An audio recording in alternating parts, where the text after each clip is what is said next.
I've finally located one of these Fynspray Galley pumps. I've been looking for one of these for a long time, although they're still being made, still available. They're made by a company in New Zealand. They are very expensive to buy new. I've seen them as much as like $500 and $600, although you can get them probably for less than that. So I've been looking for a used one, mainly for cost, and was able to score this. Already started polishing it up a little bit, but as you might guess, it needs to be rebuilt. So this is the diaphragm, which is made of leather, which dries out after a while. I need to replace that with the nitrile one, as well as do the conversion kit.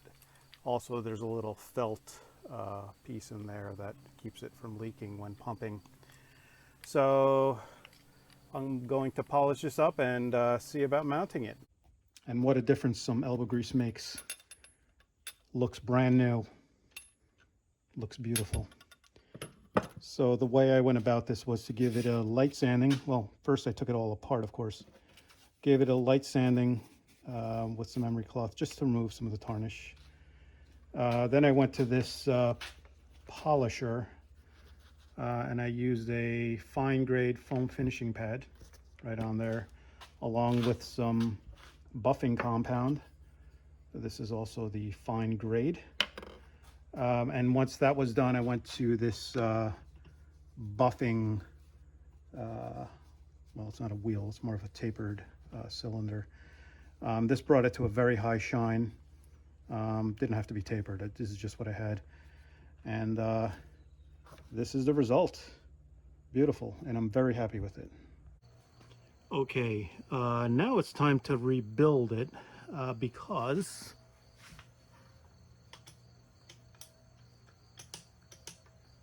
as you can see, it doesn't pump any water. However, before that, I do want to try one thing. I took out the leather diaphragm or seal. I think it should be called a seal. From the pump, it just screws into this. And I'm soaking it. I put some warm water in this plastic cup. And I've been soaking it for about 6 hours or so. And it appears, just based on the appearance, that the seal itself has expanded. So now I've put it back together, and when I assembled it, that leather seal, I could tell did form a much tighter fit. In fact, it took me a little bit of effort to get it in there. So now for the test.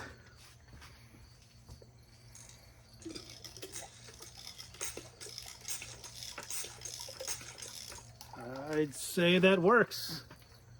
So leather, as we know, expands when it gets wet, and it worked great here. So this works, and it looks like that felt piece that goes in here is not leaking. It's not wet or anything like that. So I'm not even going to rebuild this. I will get that nitrile upgraded piece at some point, but for now I can use it just like this. Okay, so installation time. So this is what I currently have. And this is an electric pump, or it leads to an electric pump. What I'd like to do is replace that with the manual one. Although I got a lot of junk here on the side. Even if I move that, I think there's still be enough room to accommodate the lever. But more, a better way to do it is to put it where this one is, even a little bit over. This one is just the faucet that leads to the foot pump. So I think that's what I'm going to do, is put it over here, then move this one to over here, and then just make a new teak base like I have here. I have some scrap here. And really the justification for replacing this is, of course, this is electric and you want to conserve electricity since you're on battery power. But also the sound that this thing makes, electric pump. I mean, it's running dry now, So it's loud, but it's still very loud when it's pumping water.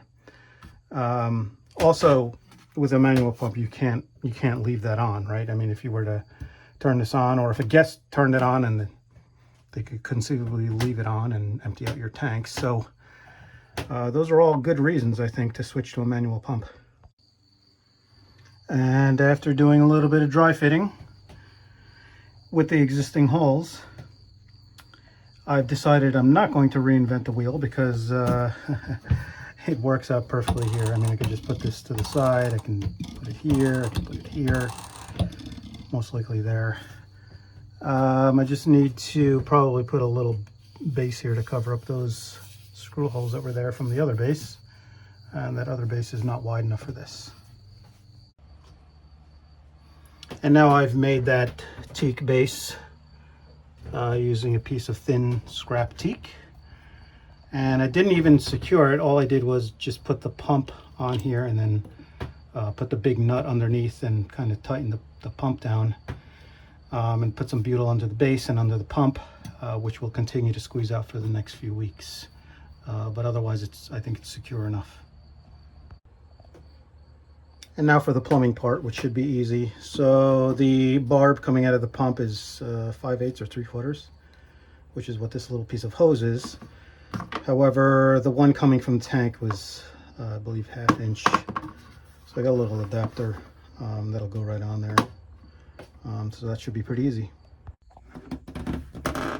And now the galley pump is plumbed in from the bottom, goes to the filter.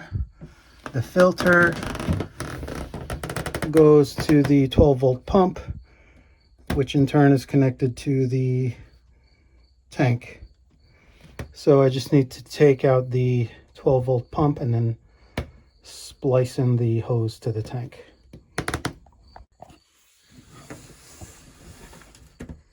And now that's done.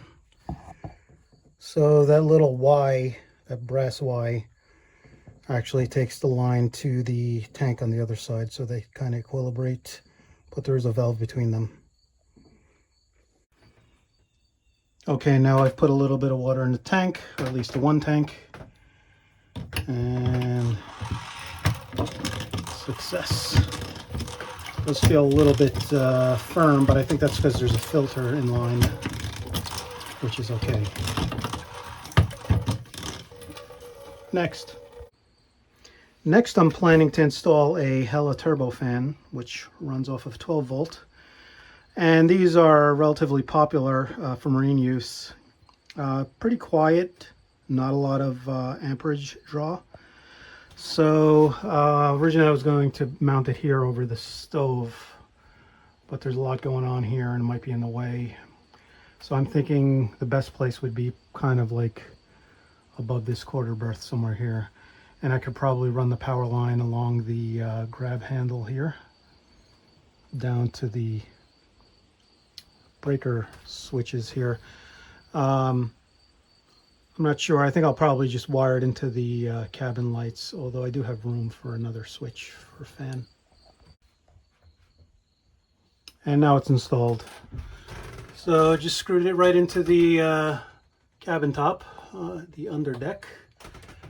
And ran the wire behind this. I don't know if the video is going to pick it up, but there's some white cable ties here all the way down through, down behind here, and I had to splice in some extra wire because it wasn't long enough, and I hooked it up to this, the cabin lights, and there it is. Off, low, high. High's pretty loud. Well, not that loud, but loud enough. So that job is complete. One update to the rudder that I reinforced was that this lower gudgeon had a little bit of play in it. It still does. You can hear that. Okay, so now I've taken off the rudder, as I've done in previous videos.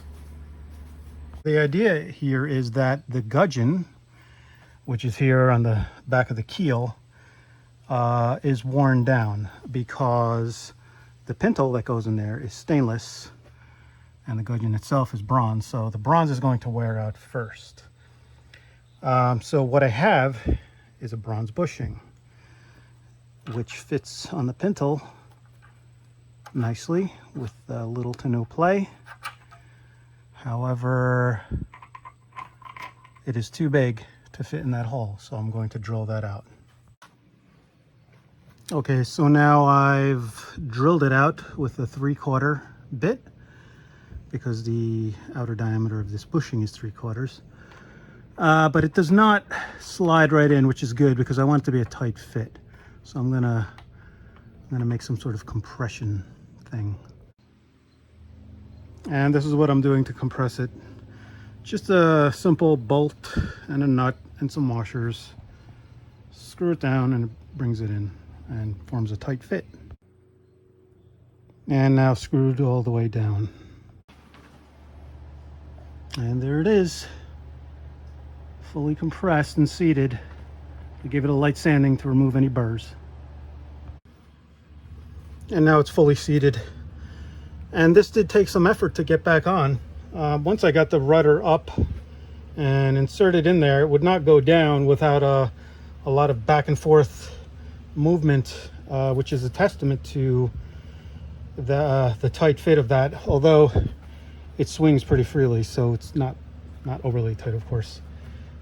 So good. So I'm going to leave the cotter pins and nuts off the pintles because at some point I'm going to remove the rudder again, because I think I'm going to try my hand at doing some gel coat in those areas that I actually had painted where the hole was that I closed up from the rudder quadrant.